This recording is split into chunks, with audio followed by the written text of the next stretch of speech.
రాజమండ్రి నగరంలోని జేకే కళ్యాణ మండపం దగ్గర అంటే అక్కడ పార్కులు ఉంటాయి రెండు. మ్యూజిక్ పార్కు, వేరే పాత పార్క్ ఒకటి ఉంది.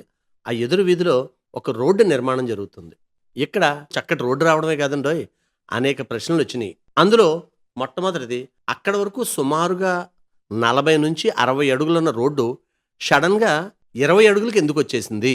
ఇది మొట్టమొదటి ప్రశ్న. పైగా రోడ్డు ఎప్పుడు కూడా వేసేటప్పుడు అక్కడున్న ప్లేస్కి సెంటర్ని వేస్తారు. ఒక పక్కగా ఎందుకు వేస్తున్నారు? మీకు ఈ విజువల్స్లో చాలా క్లియర్గా చూపించడం జరిగింది. అంతేకాదండోయ్, 2 కరెంటు స్తంభాలను కూడా మధ్యలో పెట్టి రోడ్డు వేస్తున్నారు. ఏదైనా రోడ్డు వేసేటప్పుడు కరెంట్ వరకు కూడా తెలియపరిచి ఆ స్తంభాలు పక్కకి వేస్తే బాగుంటుంది. అసలే 20 అడుగుల రోడ్డు, దానికి మధ్యలో స్తంభాలంటే ఎలా ఉంటుంది? సుమారుగా మధ్యలో అంటే మధ్యలో కాదు, ఇది అక్కడున్న పరిస్థితి. మరి అసలు ఏం జరుగుతుంది మీరు చూడండి. ఇక్కడ ఈ రోడ్డుకి ఈ షెడ్కి ఈ రోడ్డుకి మధ్యలో సుమారు 20 అడుగుల గ్యాప్ ఉంటుంది. 15 నుంచి 20 అడుగులు ఉంటుంది. ఇటుపక్క అటుపక్క నుంచి చూస్తే అక్కడ కట్టిన అపార్ట్మెంట్కి ఈ రోడ్డుకి 20 నుంచి 25 అడుగులు ఉంటుంది. అసలు ఈ స్థలం ఎవరిది? ప్రభుత్వం వారిదా లేకపోతే అక్కడున్న వారిదా?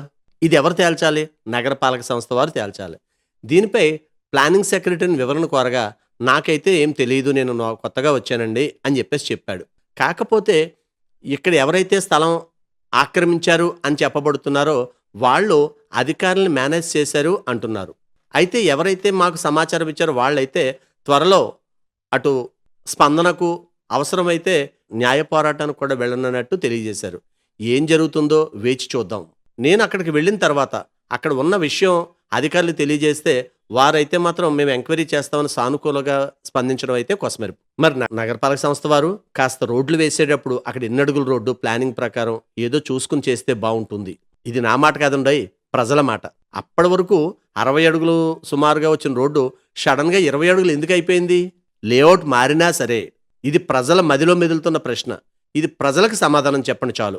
దయచేసి గమనించండి. ఒక ముఖ్య మనవి, మేం ప్రసారం చేసే నిర్లక్ష్యం కార్యక్రమం ఏ ఒక్కరిని అవమానపరచాలని గాని తక్కువ చేయాలని గాని మా ఉద్దేశం కాదు. కేవలం రాజమండ్రి నగరం బాగుండాలని మా ఈ నిర్లక్ష్యం కార్యక్రమం ముఖ్య ఉద్దేశం.